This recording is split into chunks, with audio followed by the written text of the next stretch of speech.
Welcome to Campaign 2024 in Mansfield. I'm Steve Cosio, and to my left to hit it today, and that'd be my left, your right, is I have a co-host again this year for this round of political interviews, and this time former Mansfield ISD School Board of Trustee Karen Marcucci. Welcome to About Mansfield. Thanks for letting me come back. How long did you serve on the school board? A very long time. I served during COVID, so I feel like that tripled the time. So were we talking actual time? Years. Years and years. It was 9 years. You were on the board for 9 years. And so you have a little expertise in the school board. I'm just going to throw that out there. You have expertise in the school board. I definitely learned a lot while I was on the board, and I don't know if I want to use expert status, but I have a lot of knowledge. All right. So we are looking forward then to not only today's interview, but the interviews with the rest of the school board candidates as well. In the studio today, running for place 2 is Dr. Jandel Crutchfield. Welcome to About Mansfield. Thank y'all for having me. It's good to be here again. Now, I brought in Karen because I'm the one who's going to ask all the softball questions. She's going to ask all the tough ones. With a smile. Yes. Yeah. Yes. That's right. So, who are you and why are you running for school board? So I'm Jandel Crutchfield. I am a mom in the district of 2 kiddos. My son just turned 12. He's a 6th grader at Donna Shepherd Leadership Academy, and he's in the 2A dual language program. My daughter, Malaika, is turning 10 on April 1st. She's an April Fool's baby. And so she is at Irma Nash, also in the 2A dual language program. So I have those 2 babies. I will be married 18 years in August to my husband. We've known each other 20 years, met him in 2004. It's 2024. Look at that. There you go. Right. A daughter, all of those things. So family is one of those core values that I have. So I always introduce myself as a mom, daughter, wife. But I also, in my day job, I'm a professor at UT Arlington, a professor of social work. And so that's what brought me and my family here just about 6 years ago to Mansfield ISD.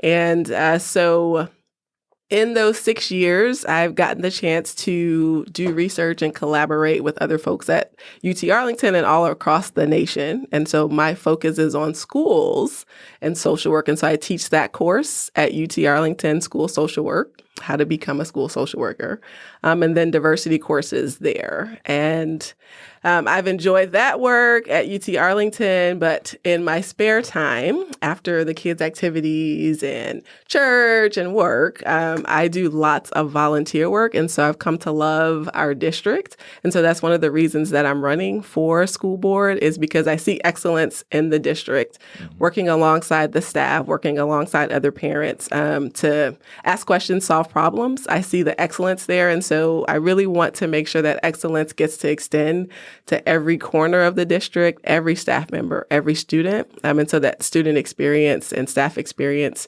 is a great one. And so I think we have the tools necessary. I shared with you, I think, Steve, the last time we talked, that I think we have the resources and the skill and the talent here to be able to meet the challenges we have, patch up some of the gaps that we have as well.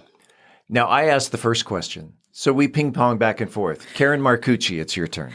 Well, I would like to ask a little bit about those activities that you volunteer in. What are some of your favorite volunteer activities and, what do you enjoy doing? So this is a plug. So I believe the 15th class of the Mansfield Citizens Firefighter Academy is starting on April 2nd. And when I tell you, I'm so easily amused by things. And so getting to actually use firefighter tools like the jaws of life to be able to cut through cars and to be able to go into fire stations, to do ride-alongs, to see what our first responders are actually doing, I have the highest level of respect, right? If I didn't already, it just is amazing, right? It's just even sitting in the couches, watching them cook breakfast. And so I cook. I don't know if I'm that great of a cook. I think some of our firefighters probably cook better than I do, but that's some of the service, right? So giving back, right? They live at the stations, and so they have to cook their own breakfast. And so as an alumni of that academy, we'll cook breakfast for them. So we're cooking at the fire station this weekend. Oh, nice. And so being able to support them and their families, I think, has been one of the more enjoyable learning experiences and volunteer experiences. But I am a social worker by profession, so that means I've served families in schools. And so right now I am the chair of the Mansfield ISD Council of PTA's Closed Closet. And so that for me gives me, again, that hands-on experience serving families in the district. And a lot of people don't know that we serve families from every single feeder pattern that come in. And so they're able to come in 4 times a year to shop for clothing. And it's all free. It's all donated. Our PTAs help to donate toiletries, and we get shoes from Common Ground, Rush Creek, from the Back to School Bash. And so that's every Monday. And so I'm leading that effort. And so I really enjoy hands-on there. And of course, anytime I get to get in the school to hang out with my kids, Sure. That's fine too. So it's a give and take. And I admire teachers. My husband was a teacher in schools, a principal as well. And so I know the hard work that teachers and leaders have to do. And so we're that type of family that just loves on teachers. And what do you need? We'll give it to you. So let's get into the nuts and bolts of Mansfield ISD. Yeah. All right. So what do you consider MISD's strengths, and then conversely, weaknesses? Yeah, so I think the people are a strength. I think we're winning top awards in terms of our staff. And so if you're listening to these bond presentations, right, you hear about all of the great things happening, the top tier leadership we have, the great teachers we have, the students that are high achieving. And so I think the people are our strength, but I think the diversity of the people, right, is also a strength. And so I think whenever we have presentations that talk about how many languages are spoken in the district, right, how many nationalities are represented, that we have lots of English language learners, children with special needs, to be able to be a growing district and have all of that diversity and still perform as highly as we do, I think is a model that other districts can follow. And so I think the people, the diverse people, and the resources. And so having lived here 6 years, that means I've been somewhere else. And I've been in other places that while they're trying to achieve goals, they do not have the resources that we have in Mansfield ISD. And so I know we need more. We want to expand more, and we want our facilities to be better. But a lot of places aren't as fortunate as MISD in terms of the resources that we do have. So to build along that channel of thinking, what are your thoughts about the bond? That's going to be on the ballot with you as well. Yeah, absolutely. And so I had the privilege of being able to serve on the bond committee. And so what I've said is that if I had $777 million of my own money, I probably would use it to fund all of those great projects. And so, being on that committee, again, being able to listen to the staff that see the needs in the district and hearing what they're prioritizing, a lot of it was focused on equity. And so just making sure, again, what I said why I'm running is that every corner of the district gets to see that excellence. And so a lot of those presentations were, hey, compare this orchestra room to the orchestra room at a brand new middle school. Not equitable, right? And so how can we then use these funds to make sure that each kid, each staff member is experiencing the excellence that's there? And so I think for people to understand that we have to make some adjustments, especially in Proposition A, in terms of stuff that's just at the end of its life, right? All the buses, right? We see the buses kind of with the miscolored hoods and all of that stuff. And so we're going to have to pay for it somewhere. And so I think I want people to understand that not everything is a luxury. And so if we want to be a high quality district that people want to continue to come to, a lot of these things are necessary. Jandel, what do you feel is the number one responsibility of a school board trustee? That's a good question. That's why I'm the host. The number one. Yes, the number one responsibility of a school board trustee.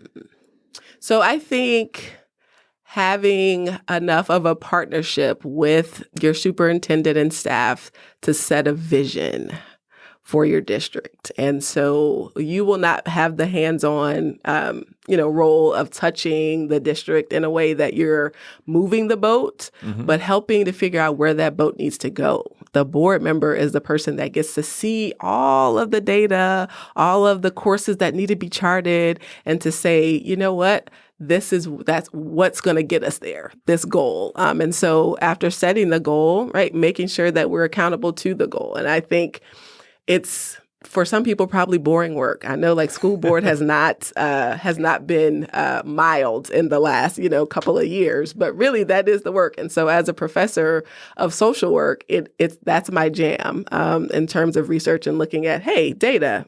Have we made progress? If not, why not? And let's get there. That's what PhDs do, right?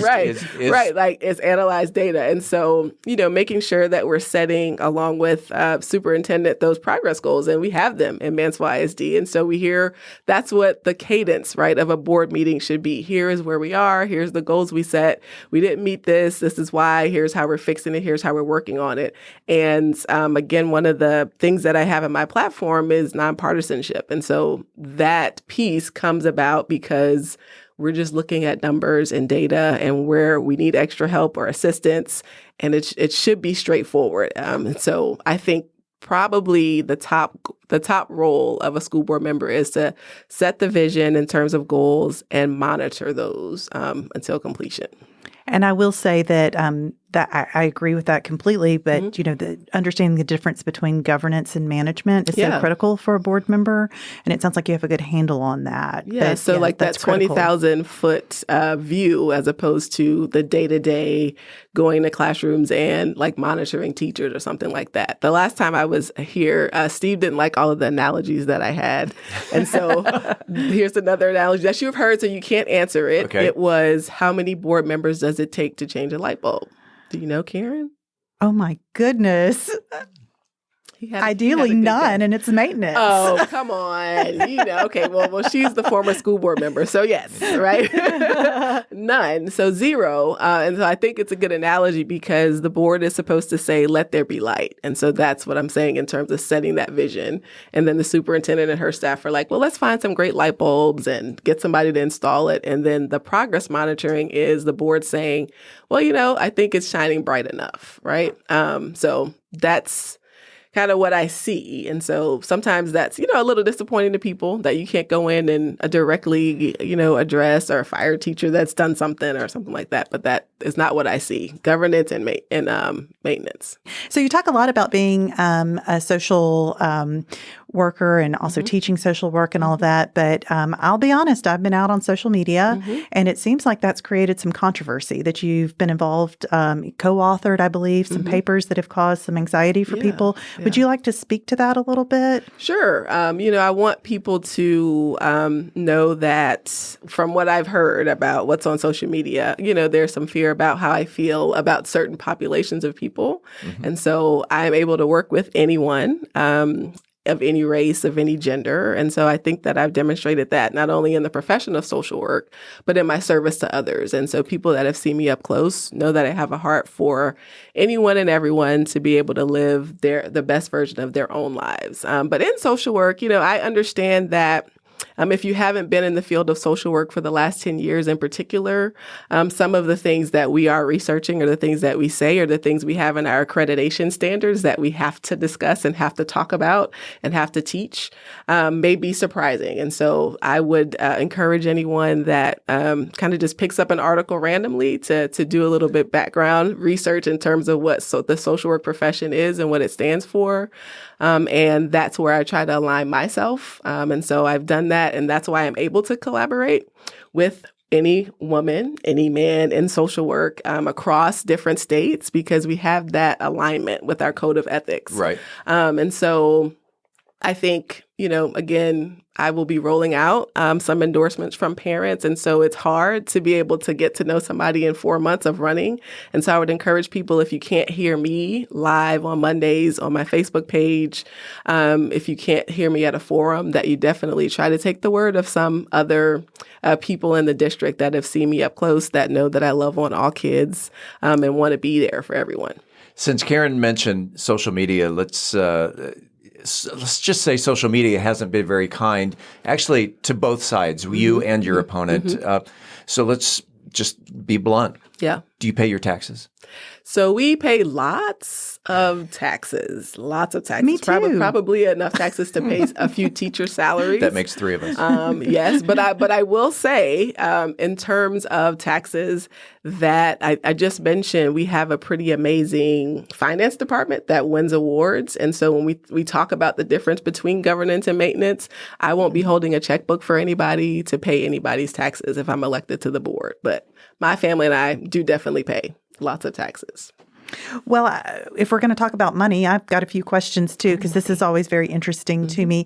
Could you tell us a little bit about your top donors and if you've received any money from political action committees and how you're getting the funding to be able to purchase signs? Because it does get to be expensive to run for school board. It is, right? It's not a little student council race like my son ran for student council and got to get cardboard signs, right? And so I am not popular enough. I guess I'm a first-time candidate, right? So new to politics to have a whole lot of support from political action committees or other folks. And so my top donor is a couple. They have kids in the district and they go to school with my kids. And so they donated $500 to me. And that's the biggest contribution that I've had. Some $200, some $100, but a lot of $50, $10 donations. I have a thing called $10 Tuesdays. And so I love it.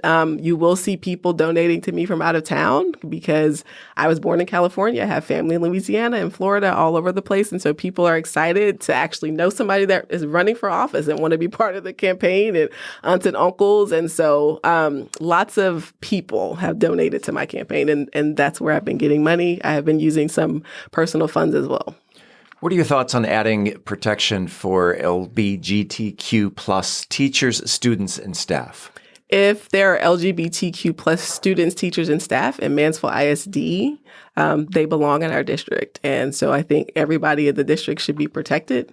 If you show up here, it doesn't matter. Again, we've had conversations about where you live and new apartments going up and all this stuff. And so my concern as a trustee would be anybody that's in this district belongs in this district, and we're responsible to protect them, to serve them as best as we can. Can you tell me a little bit more about what differentiates you from your opponent? Y'all have had the opportunity to participate in some candidate forums and all, but if somebody just wants a quick overview about what the differences are between you and your opponent, would you be able to address that? Yeah. So I think I have kids in the district. I don't think that my opponent does. And so a lot of people kind of just take that for granted and say, oh, well, whatever, you have kids in the district, that doesn't mean anything. Well, I'm an engaged parent in the district. And so having kids, we know that not everything is always smooth.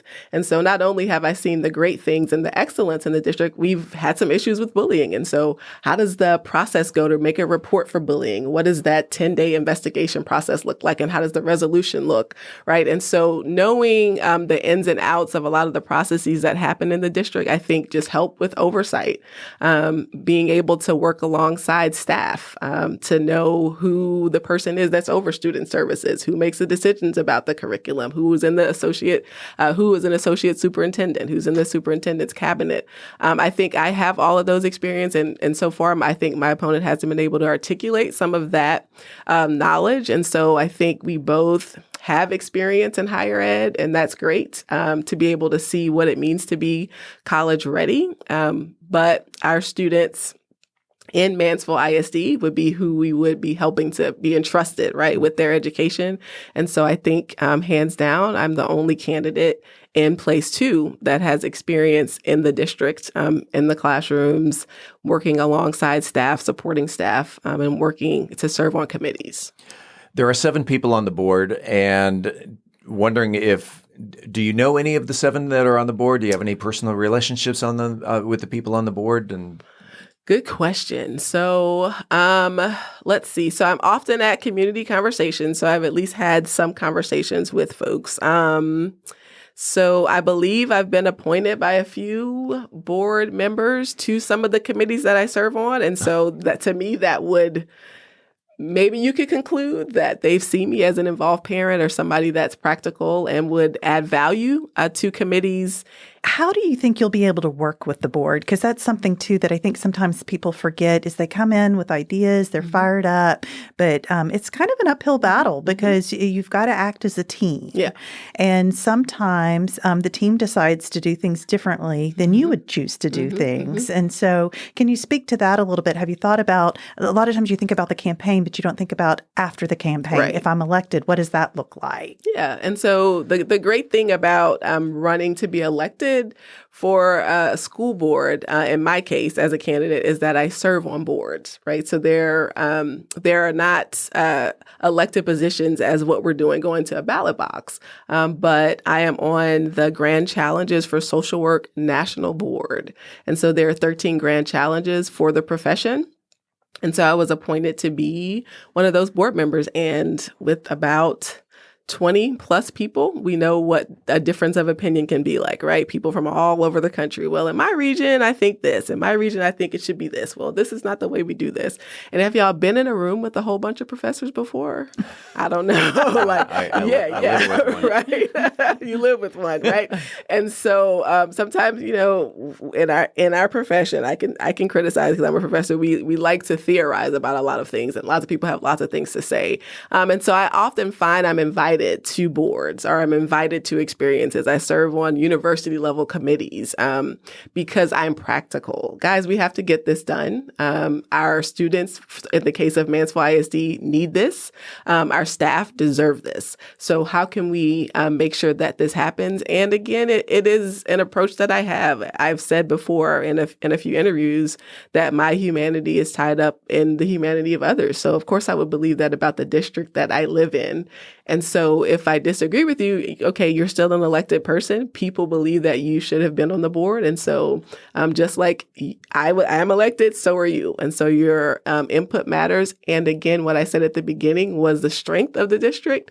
It's not that everybody needs to look and sound like Jandel Crutchfield. And so it matters that we have 7 different board members with different opinions. And so I actually lean in with curiosity. Again, walking around the classroom with students from all over the country, you also hear different opinions. And so being able to lead discussions and help people learn from each other, even sometimes in a heated situation, that's something that I have lots of experience with.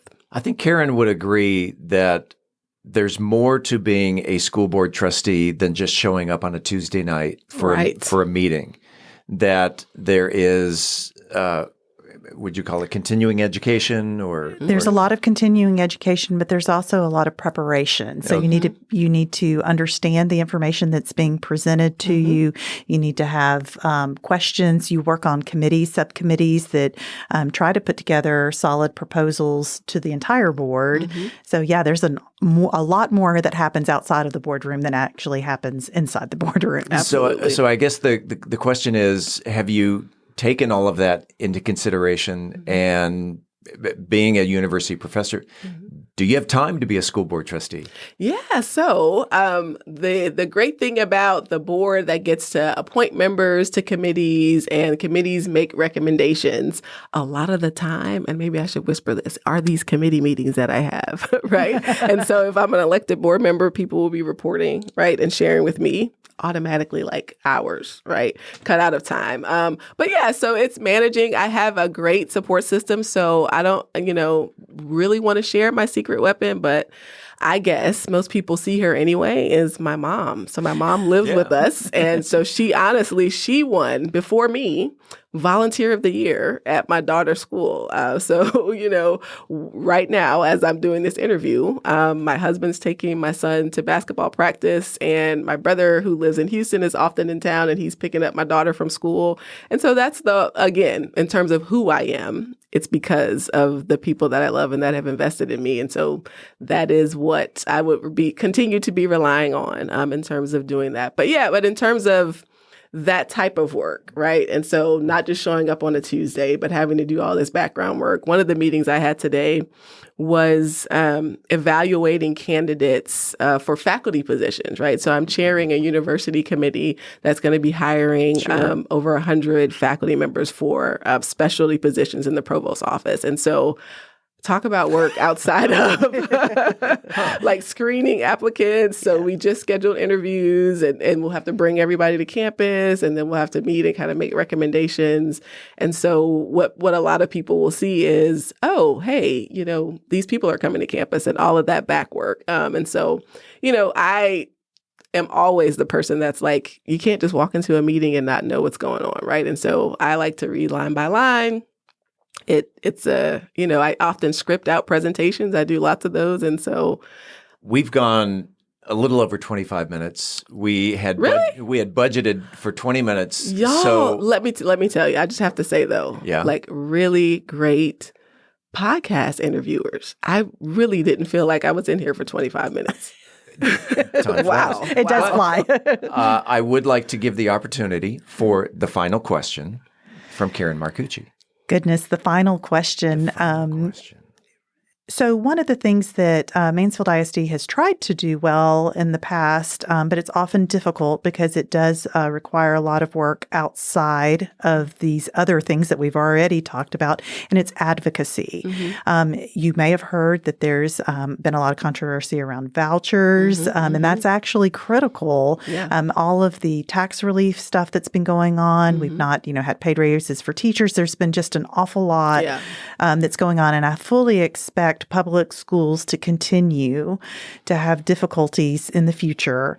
And so advocacy is a really important component of being a school board member. We need people to speak to our other elected officials because oftentimes they won't listen to administrators. They want to listen to other elected officials. Can you talk to me a little bit more about what you could do to help advocate for the students of Mansfield ISD when it comes to the state and national level? Yeah, so I've been very fortunate to get to take the ride down to Austin and to meet with my representative and talk exactly about what you were talking about in terms of vouchers and to talk about how that could damage and take away money from Mansfield ISD in particular and to give him some of the reasons why we would not be supporting that, right, as a district. And so I think that every avenue that you have to be able to reach out to, again, your other elected officials, particularly that represent this district is something I've done. The emails, right, the calling, again, being down there for a special session, walking with students. And so we actually have Social Work Advocacy Day where we go down to the Capitol and lead students in, okay, here are some social work priorities. And so working with the board to identify those priorities in the district, I feel very comfortable in terms of reaching out and just saying, hey, let's have a conversation. And I have, the current elected officials being willing to listen, or at least their staff down there in Austin. Oftentimes their staff is the most important. Exactly. So that's exactly. But it's also being aware and being abreast of the issues. And so I think that that's a piece of it, right? That preparing beforehand is not just going or not just reaching out based on talking points, but being able to actually give facts and data from your knowledge and experience on the board. Did you want to do a bonus question? I know we just did the final question, but I'm giving you the opportunity to ask a bonus question. Okay, I have a bonus question. We have a bonus question. So if you've spent a lot of time in the schools and your kids are there and all of that, I'd like to give a little shout out to our student nutrition team. I think they do a fantastic job. Could you tell us a little bit about what your favorite school lunch is? Because I was absolutely shocked with how delicious they are.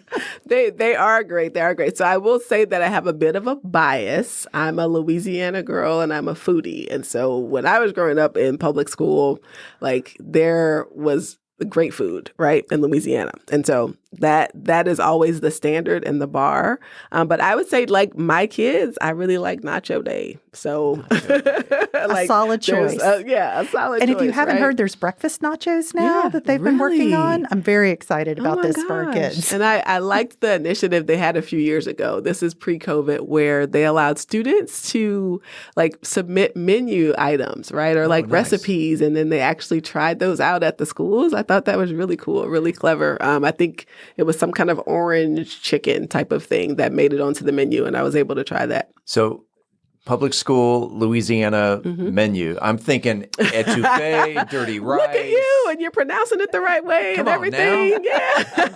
I know Just I'm give not. me the catfish. I Red just beans want and the catfish. rice. Yeah. We used to have that for lunch. Yeah. So imagine. Yeah. Seriously? Yes. Oh my gosh. Yeah. It was great. We just Okay. had rectangle pizzas in Mississippi. All right.